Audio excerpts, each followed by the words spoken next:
in high school, what is it you think you thought you were going to do? Certainly not accounting. Probably anything but accounting. I'm not sure I had a clear definition of a future direction at that point. Now, how long have you been with Clarian? A decade, since summer of 1999. What's fun about the job? I like growth and development. This Clarian has more than doubled in size over the past 5-6 years. I love that growth and development. Hopefully I've contributed in some small way to that activity, and that's what jazzes me up.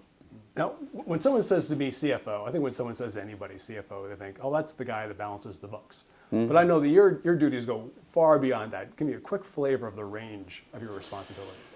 As I just mentioned, growth and development is one of the key areas of responsibility. So business development, information technology, another core passion.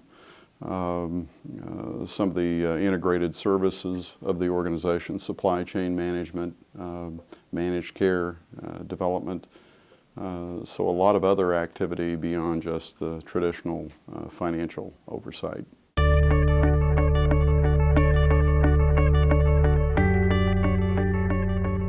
One or two words, describe what the last year has been like as a CFO. Extraordinarily challenging. And what was challenging about it? Simply the perfect storm of all the financial challenges, the collapse of essentially almost the collapse of the credit markets, the bond markets, the investment activity of the organization.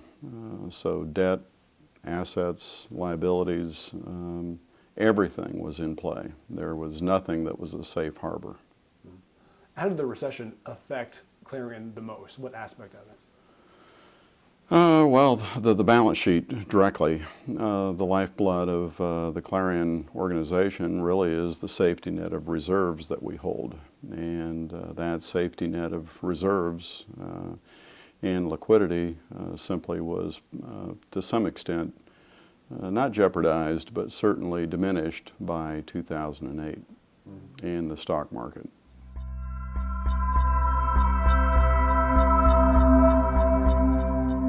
And what do you do as a CFO? What's the game plan? You manage through that. You decide on a game plan. What's the restructuring necessary for your investment portfolios? You decide what's the future mix that you need to have. How do you generate financial outcomes that essentially reestablish the balance sheet in a very strong and capable fashion. So it's how do you start again and replenish the coffers, so to speak. Do you feel like CFOs are misunderstood? What's one thing that no one gets about? Clearly they're misunderstood. What do people not get about CFOs? The CFO is viewed as without a heart, cold and heartless, all the traditional aspects. And I would think people would say, maybe, just maybe, this CFO has a heart. What do you think your coworkers say about you? How do they describe you? High expectations, a driving individual. If you could be an animal, what animal would you be? Oh, tough question. A racehorse. How come? Fast. I like fast activity. I like juggling a lot of things. I like a fast pace. I like a lot of activity going on at once. That tends to force me to focus on what's critically important and achieve outcomes from it. So I like that pace.